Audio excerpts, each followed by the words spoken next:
Le trophée Yashin 2014. C'est la saison du football. Pourquoi? Parce que c'est la Coupe du Monde au Brésil, le pays du football. Et même cette saison a donné lieu à son lot de surprises. En numéro 5, Jan Oblak. C'est une surprise. Pourquoi? Parce que Benfica atteint pour la deuxième fois consécutive la finale de l'Europa League. Malheureusement, pour la deuxième fois consécutive, ils se font battre cette fois-ci par le FC Séville avant d'avoir été battu par Chelsea. Et on découvre un gardien, Jan Oblak, un véritable mur, que ensuite vont s'arracher les clubs européens. Benfica bat la Juventus de Gigi Buffon en demi-finale, et donc c'est une super performance pour le Slovène qui partira ensuite à l'Atlético. En numéro 4, Sergio Romero. Évidemment, il y a cette finale de l'Argentine en Coupe du Monde 2014 chez son voisin Oni, le Brésil. Et surtout, en demi-finale, ils battent les Pays-Bas avec un Sergio Romero exceptionnel lors de la séance de tir au but. Et ensuite, malheureusement, ils se feront battre en prolongation par les Allemands. Sergio Romero en club n'est que numéro 2 à Monaco. C'est pour ça que c'est une très belle performance de le voir performer comme ça avec l'Argentine. Et ensuite, ça donnera une super carrière de numéro 2 à Manchester United. Numéro 3, Keylor Navas. C'est l'un des meilleurs gardiens de Liga avec Malaga et ensuite il va signer au Real Madrid après cette saison.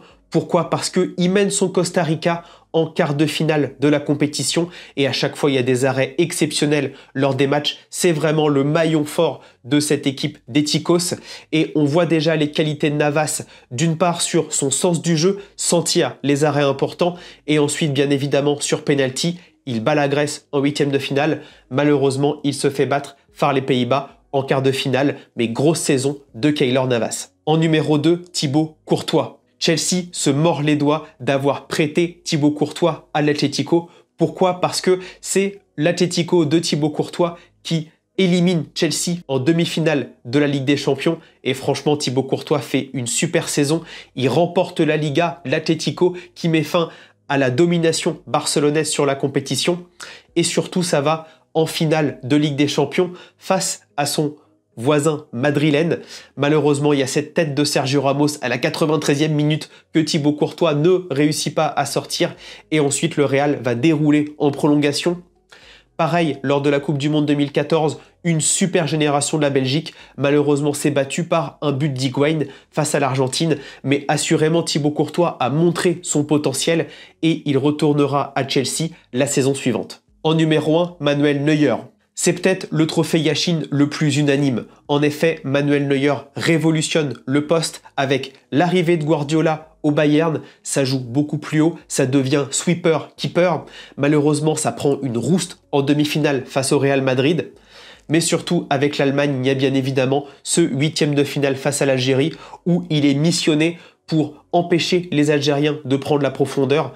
Et on voit un nouveau type de gardien qui joue au pied, qui sort plus loin que sa surface. C'était déjà le cas, bien évidemment, avant, mais là, c'est vraiment au plus haut curseur. Et donc, Manuel Neuer montre que c'est un gardien moderne.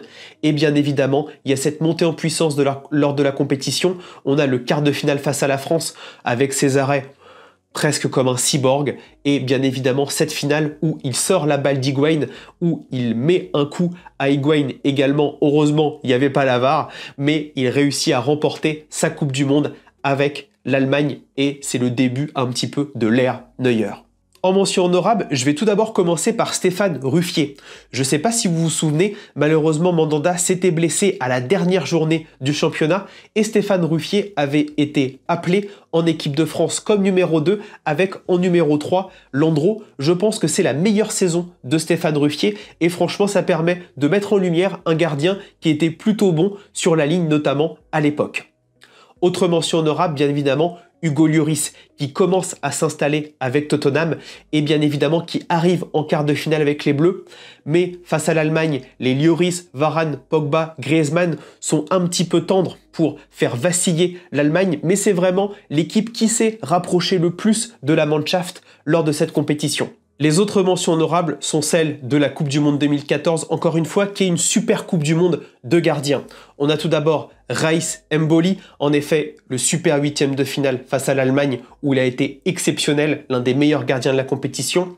Guillermo Ochoa, qui commence à être Magic Ochoa, d'une part avec Ajaccio, d'autre part avec son pays, le Mexique, en Coupe du Monde. On a Vincent Eneyama, qui fait douter les Bleus en huitième de finale et qui met en échec Messi en phase de groupe. On a Ospina avec la Colombie qui fait un super parcours, qui est battu par le Brésil en quart de finale. Et enfin, Claudio Bravo qui fait une très belle Coupe du Monde, qui confirme son potentiel notamment de gardien, qui joue super bien avec les pieds et ce super Chili. Malheureusement, il va se faire battre par le Brésil. Voilà pour mon top 5 du Trophée Yashin de 2014. Dites-moi quel est le vôtre en commentaire.